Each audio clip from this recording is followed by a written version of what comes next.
आपके रास्ते में पुष्ट हो रही है, आगे बढ़ रहे हैं, वो कैसे मतलब महसूस करें कि हमारी शरणागति पुष्ट हो गई। सबसे पहली बात, शरणागति पुष्ट होने का लक्षण यह है कि हम जिनकी शरण में हैं उनकी स्मृति स्वाभाविक होने लगे। शरणागति का पहला लक्षण, क्योंकि संसार का चिंतन होने से भय रहता है, शोक रहता है, हर्ष होता है, नाना प्रकार के द्वंद्व प्रकट होते हैं। शरणागत निर्द्वंद होता है। कब? जब सतत भगवत स्मरण होता है। हम जिसकी शरण में हैं उसका स्मरण बढ़ने लगे, उसकी स्मृति में हमारा मन खींचने लगे अपने आप। जैसे अभी होता है, हमें बिना सुख के, बिना स्वाद के करना होता है, पर शरणागति जिसकी हो जाती है अंदर से कि मैं प्रभु का हूँ, उसे भजन खींचना नहीं पड़ता, स्वाभाविक होता है। जहाँ प्रभु का भजन स्वाभाविक होता है वहाँ धैर्य, निर्भयता, निश्चिंतता, शोक रहित, संशय रहित, विपरीत भावना का त्याग, ये लक्षण आने लगते हैं। यदि हमारे अंदर भय है, कल सत्संग में चर्चा हुई थी कि शरणागत के पीछे भगवत कृपा से अनंत शक्ति सामर्थ्य प्रभु अपनी भागवतिक शक्ति को लगा देते हैं। हमारी चाह नहीं है। जीव ही शरणागत जीव होता है वास्तविक, जैसे वचन से कह रहे हैं ना, झूठे बोल रहे हैं। हमारी आसक्ति तो संसार के भोगों में है, शरीर संबंधों में, पर हमने सत्संग में सुना कि कल्याण का परम हेतु भगवान की शरणागति है। तो अंदर से नहीं हो रहा, पर हम बाहर से कह रहे हैं श्री कृष्ण आपकी शरण में, तो श्री कृष्ण बहुत करुणामय है, इस बात को स्वीकार कर लेते हैं। अंदर से सारा विषय प्रपंच भरा हुआ है, अंदर से संसार का राग भरा हुआ है, लेकिन वचन से उसने बोला कि हे श्री कृष्ण मैं आपकी शरण में हूं, तो श्री कृष्ण स्वीकार कर लेते हैं। अब उसे साम दाम दंड भेद चारों से उसको अपनी असलियत शरण में लाएंगे। प्रभु उसके सामने ऐसी प्रतिकूल परिस्थिति या ऐसी अनुकूल परिस्थिति या ऐसी भयावह परिस्थिति या ऐसी आनंददायक परिस्थिति, जैसा उपासक है, वो सर्वज्ञ है, जैसी परिस्थिति से वो वहां पहुंच सकता है, वो परिस्थितियां उसके सामने प्रकट कर देंगे। और जब साधक सच्चा शरणागत अंदर से हो जाता है तो उसके अंदर भय रहित हो जाता है, भय नहीं रह जाता।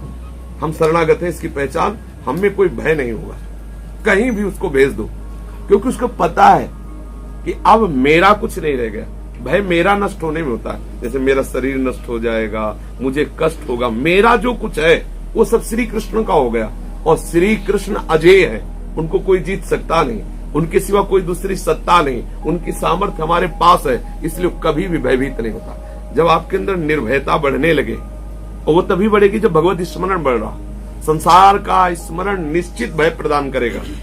जहां संसार का राग, संसार का स्मरण है, वहां भय है, और जहां श्री कृष्ण का स्मरण है वहां निर्भयता है। फिर शोक रहित होना, किसी भी तरह का कोई शोक उसके हृदय को स्पर्श नहीं कर सकता, क्योंकि उसको पता है कि हाँ सर्व सामर्थ्य, सर्व वस्तु स्वरूप, सर्वानंद स्वरूप, सर्वाधार, सर्वनियंता, सर्वाध्यक्ष प्रीतम हमारे हैं। जो भी नष्ट हो रहा है उससे उसको कोई शोक होने वाला नहीं, क्योंकि नाशवान का कोई भी नाश रोक नहीं सकता और अविनाशी का नाश हो नहीं सकता। इस सत्य वस्तु का ज्ञान शरणागत को हो जाता है, इसलिए वो कभी शोक नहीं करता। न सोचति न कांक्षति, कोई शोक नहीं और कोई आकांक्षा नहीं, क्योंकि पूर्णानंद स्वरूप श्री कृष्ण उसके प्रीतम है, इसलिए कोई आकांक्षा नहीं रह जाती।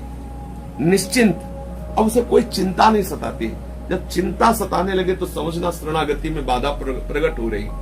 शरणागति की भी कोटि होती है। जब संपूर्ण शरणागति हृदय में उतरेगी तो आप निश्चिंत हो जाएंगे। एक घटना है, दुर्योधन ने दुर्वासा जी को प्रसन्न कर लिया।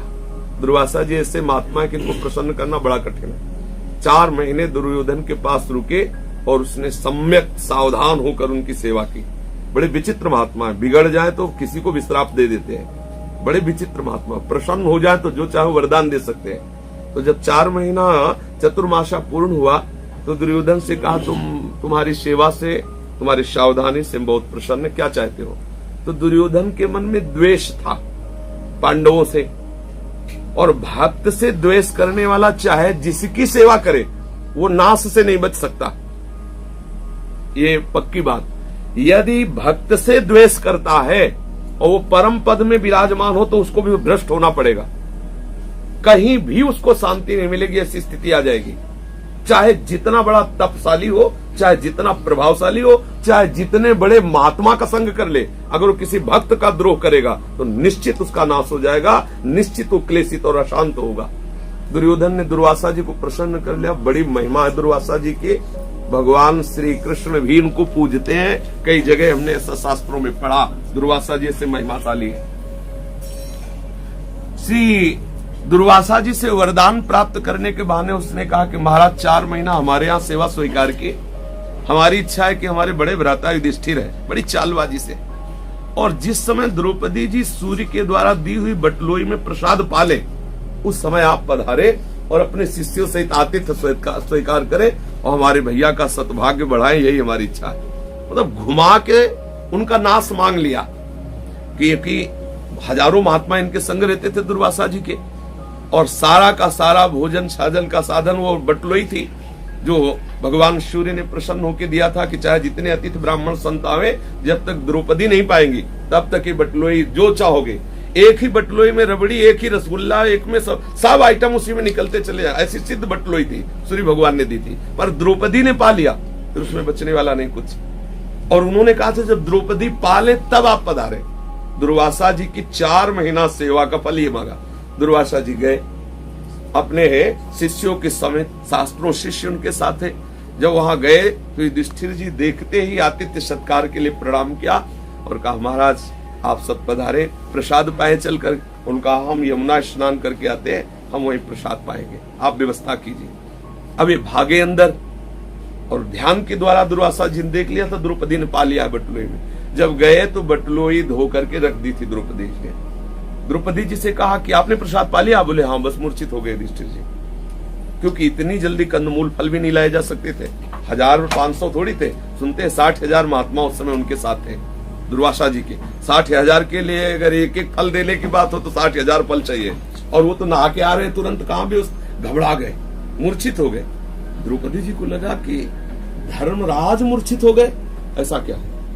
उनको जब चेतना जागृत की तो उनका बात क्या, आप मूर्छित क्यों हो गए? बोले दुर्वासा जी अपने 60,000 शिष्यों के साथ आए और उनका हमने निमंत्रण कर दिया और बटलोई में तुमने प्रसाद पा लिया, धो के रख दिया, अब कैसे होगा? तो हंस पड़ी द्रौपदी जी। देखो युधिष्ठिर की शरणागति और द्रौपदी की शरणागति में अंतर है। द्रौपदी जी ने कहा जो अनंत जीवों का भरण पोषण करता है वो श्री कृष्ण मेरा है, और उस पर तुम्हें विश्वास नहीं, इस बटलोई पर विश्वास। तुम मूर्छित हो गए केवल इस बात से, तुम्हारी बुद्धि श्री कृष्ण की तरफ नहीं गई कि हमारे प्रीतम अनंत ब्रह्मांडों के जीवों का पालन पोषण करने वाले एक बटलोई को लेकर आप मूर्छित हो गए। आप निराश मत होइए। और जे ही द्रौपदी जी ने ध्यान किया तो पीताम्बर फहराते हुए 9 किशोर लाडले कृष्णा आ गए, प्रभु आ गए।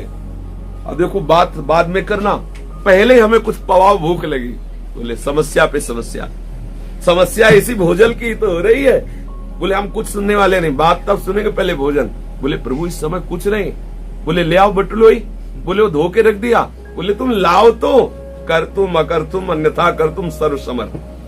क्या एक पतिव्रता पत्नी के द्वारा मार्जन किए हुए पात्र में जूठन रह सकती है क्या?